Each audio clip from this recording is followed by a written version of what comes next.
guys, back in the garage. Went ahead and got the Bondo laid out on top of my fiber filler. I'm not going to show a video on how to lay the filler. There's so many videos out there that you can go on YouTube and check out whatever video you want to do. It's pretty self-explanatory. But basically did a real nice even skim coat over the whole thing. And skim coat, I mean, I used a baseball amount of Bondo for this whole bumper to cover it, the whole bumper. And like it's really not that much in the sense of being, you know, like a 6-foot bumper by 10 inches tall. All right, so went ahead, get my filler on, put it on all of the welded spots, cover up that front side seam. Every little spot got covered. Like, it didn't matter if it looked like it was already pretty well covered, got welded through, covered it, just because you never know, those really small pinholes that you can't really see, they might show up in the paint work when you're painting. I mean, you could spray your primer, put your sealer on, not even see a really small pinhole that's deep down in here, and it's got, you know, some grease on the inside of it. You're gonna see a fisheye come back through. So I always try to fill everything that I possibly can. If there is any contaminants in there, try to get them out as best as you can. You know, wire wheel, sand everything the best you can, and then cover those holes. But went along, covered all these seams like I was saying, even these seams that were pretty nice. Covered all those, sanding them out. This is finishing 80 grit. Obviously, there's still some small low spots, but what I'll end up doing is go ahead and cover it back, which is a regular Bondo. I like to use a Z grip. The only problem that I've ran across with Z grip is it likes to pinhole really bad. It's not that bad of a product. It's made by Evercoat here. Z grip, some good stuff. Sand's pretty nice. It's super easy, super quick, and that's what I've dealt with quite a bit. We've never had anything break off, anything like that. The fiber strand that I used, it's a U-Paul Fantastic Glass. It wasn't what I wanted necessarily. Usually I use the USC brand, but they didn't have that in the parts store on the weekend, so I just had to use what I got, what I could get. But yeah, I went ahead and finished out the corners now. It doesn't look so bad. As you can see, it's not super thick. Like, there's bare metal, there's only maybe an 1/8 inch right here, if that. So I'll go ahead and put a little bit more and bridge it across because it's not quite filled all the way in here, but it's close. But at least I don't have an ugly weld down the middle of it. And then I can finally get some primer on this front part here. It'll show what it's going to look like in the end. Obviously, I still need to build this section in here, figure out what I want to do. Part of me is saying just like cut this off, flush mount it, you know, cut it off flush, round the edges, and just leave it kind of an empty space here. But there's part of me that's telling me let's put like a little tiny lip on this bottom part, and then maybe put like a mesh on the inside here to give it a little bit more contrast on the bottom, because SS bumpers originally, this insert is lower on the bumper, but I don't necessarily like how that looks. When you're looking at it at a side profile, you can kind of tell. I think it'd be kind of goofy if it was down low. Like I wanted it up higher. But yeah, and after that, I'll go ahead and flip this bad chicken over. After I get all my Bondo work done and everything like that, I'll come back and I'll seam seal this whole seam here. This seam in here, it's hard to see, but I'll go ahead and seam seal all this in here. The corner pieces that I welded in, seam all this, and then I'll probably use like a rubberized undercoating on the back side of this after I get the rest of it cleaned up, some of this rust here. Most likely, I'm gonna paint this with POR 15 after the seam sealer. I'll put POR 15 over the seam sealer. A little bit of sanding, a little bit of primer. This thing will be up to perfect standards in my eyes. Just kidding. It ain't gonna be perfect, but it's a bumper, so it doesn't have to necessarily be perfect. It'll be good for what it is, for a custom bumper. I've never really done one. I mean, I've done one in high school, but it was more of like a fiberglass cover. We literally just fiberglassed the whole bumper and then smoothed it out, bondoed it, made just pretty much a smoothie cover. We were cheap. We wanted to pay like $60 in material. It took us like 3 weeks to do it. We didn't know what we were doing, but now that I have a little bit of knowledge in fab work and metal, sheet metal and stuff like that, I can actually play around and get things done the way I want to do it. And I think this is going to be killer. I'm super stoked. I just got back from Nolo's.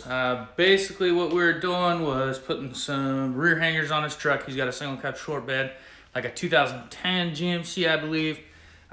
Wasn't something that he necessarily needed help with. It's just I know how it goes. Like when you get a group of 6 dudes doing one thing, things happen a lot faster, especially when you know what you're doing and you got a bunch of different manpower, a bunch of different ways of doing things, a lot of brain power.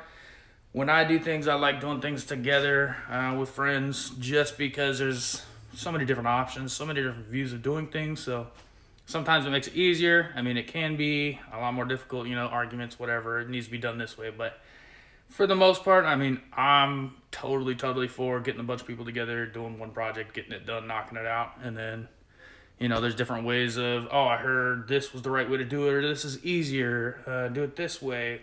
So I'm all for it. But yeah, back in the garage, we're gonna go ahead and start on the hood right now. We're gonna get that knocked out. Might touch the bumper today. I don't think so, but if I have time, I will. There's just so much welding I have to do. I just like to bounce around. The bumper is actually in primer, ready to go. You can kind of see that behind me here. Maybe not. There it is back in this corner here.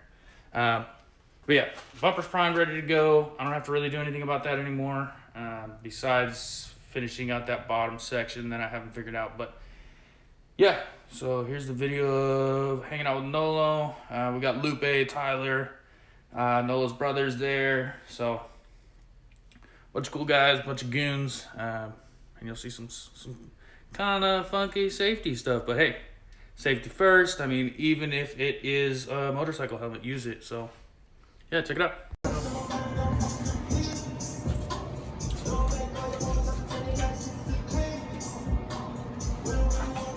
I don't have my makeup on. Yes, sir. What you finna do with that? I don't know, I'm about to figure it out. Oh, that's one of the bad chickens. Yeah. It's one of them DeWalt Dale Earnhardt editions.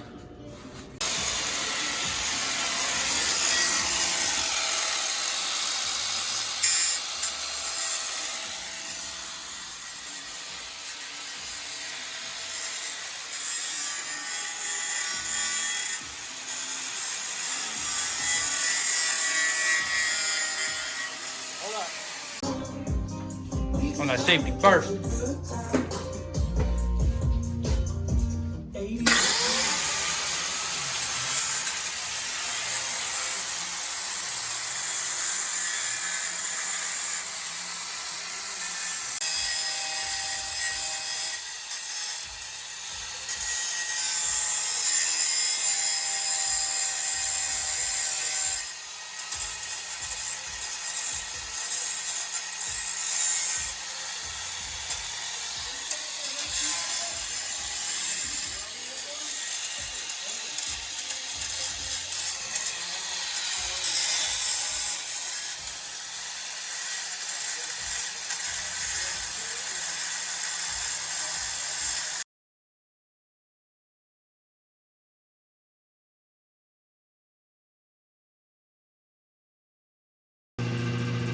Alright, so as you can see, the bumper's already done. Pretty much. What me and my buddy were talking about, I think that's going to be the easiest. It won't look too bad. I'm just going to cut it along this line and make it a really small lip here, just to kind of match this same lip. I'll just grind this, weld it back up. And then on the corners, I think I'm just going to round these a little bit and then put a plate on this to kind of block it off. Call it a day. I might end up putting a splitter in here, but I don't mind the way this looks with just this empty pocket here. When it's actually on the truck, it doesn't look too bad. But that's pretty much as far as I'm going on the bumper. Everything else is done. The sides are all done out and everything. There's no big areas left, missing, chunked, or anything like that. There's a little bit of body work that I still have to do. It's all in 80 grit. I just put an edge primer on this to keep it from rusting. As you can see, it's already got some rust on here, but I still got to clean that up anyways. Still got to grind this weld down, hammer and dolly it and then put some Bondo on it anyway, so I wasn't too worried about that area. But yeah, there's the bumper. And then for the hood, what I'm gonna be working on today, I'm gonna cut it right down in here, right in this groove. And then I'm gonna put some bracing on the back side, put some direct metal panel bond underneath with some braces and like a U shape, kind of come up and then flatten out and then come back down and have like a flange on the bottom. I'll panel bond the 2 flanges, panel bond the top flange, and then stick it underneath here and it won't flex as bad. Worst part is the center section here where it flexes really bad.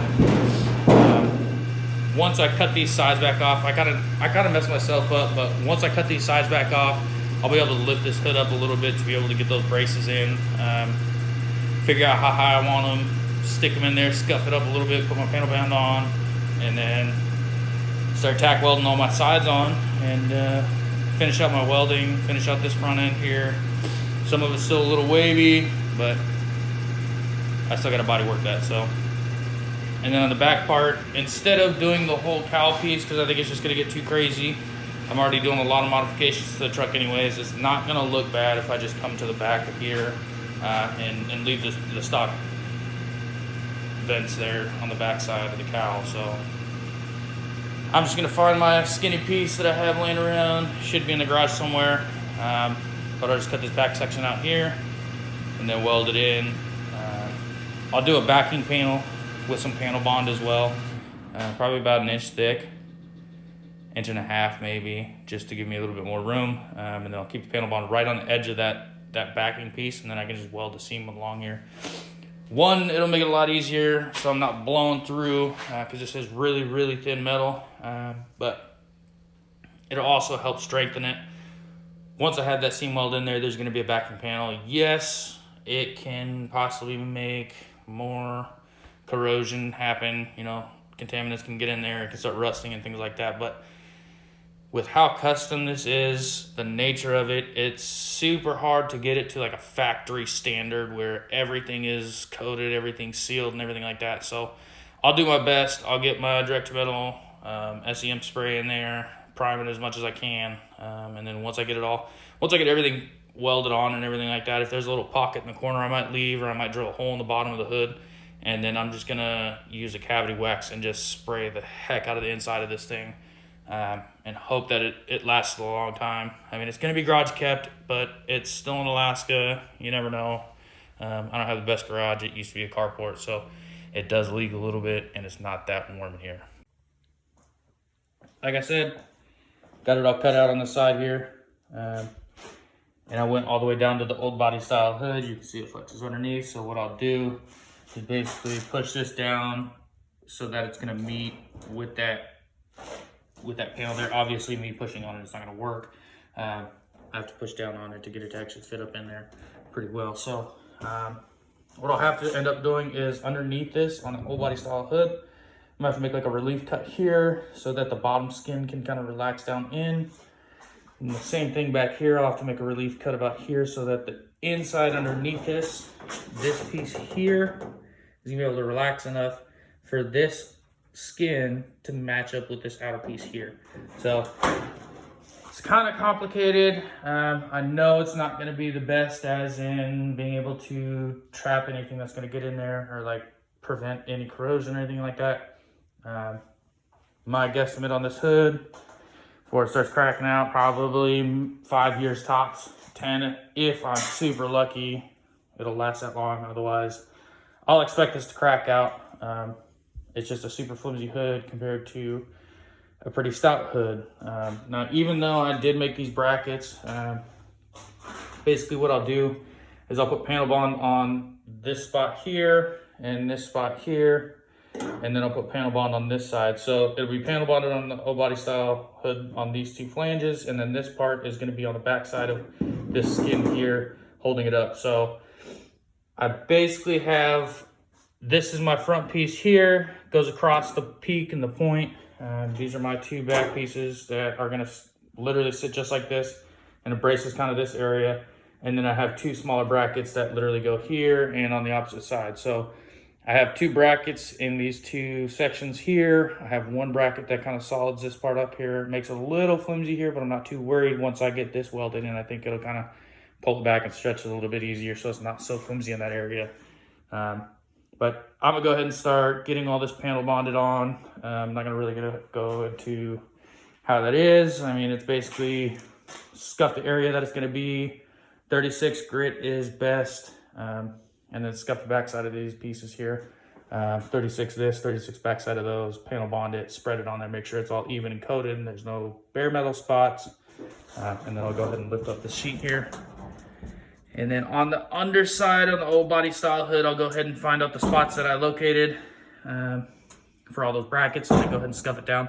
And then I'll put my panel bond on that spot directly and kind of smear it around, get all the areas covered as best I can. I mean, obviously I'm not gonna be able to do very well with the hood already stuck on the front. I didn't want to cut it off and redo it, so we'll just go ahead and scuff up this bottom part of the hood here with the 36 grit, get the panel bond on, put the brackets in, and then I'll go ahead and start seam welding my sides. And I'm not going to worry about this back section here. It's pretty easy. It's not going to be crazy to do. It's super thin area. I mean, I'm definitely going to have some warping in here that's obvious. I would have to be a full-blown professional for like 40 years to be able to do something this thin and not warp it. I don't know. Maybe not. It takes a lot of skill. I'm not at that level yet. So as of now, here you guys see it. Both corners are cut off on the hood. This is exactly how I'm going to do it. This is probably how a lot of people go ahead and do it. I didn't really look up videos on it. I just went ahead and did it. So this is how I'm doing it. I made some relief cuts, like I said earlier in the videos, just so it'd fit this contour a little bit better. And then, yeah, we'll go ahead and tack weld all this up a little bit more. I'm gonna weld this completely. I'm not just gonna tack weld this up. This part here, I might just tack weld with panel bond on the backside like it was. I mean, it was panel bonded at one point. I just had to heat it up and break it off. So I might have to re-scuff that, put some panel bond back under it, and then put it back on. Weld it. Some panel bonds you can weld over. You just got to look on the back side. The stuff that I got is weldable, so I'll go ahead and weld over that. It makes it a little bit more difficult to weld. It's not as a pretty weld, but keep it out of the welding area and just on the edges of the area that you want, and then keep the middle area exposed and bare metal. You can basically get a good weld in between them, and then the panel bond will kind of seep in on the sides and squeeze in. So there's different ways to do it. This is just how I'm going to do it. So I'll catch you guys in the flip.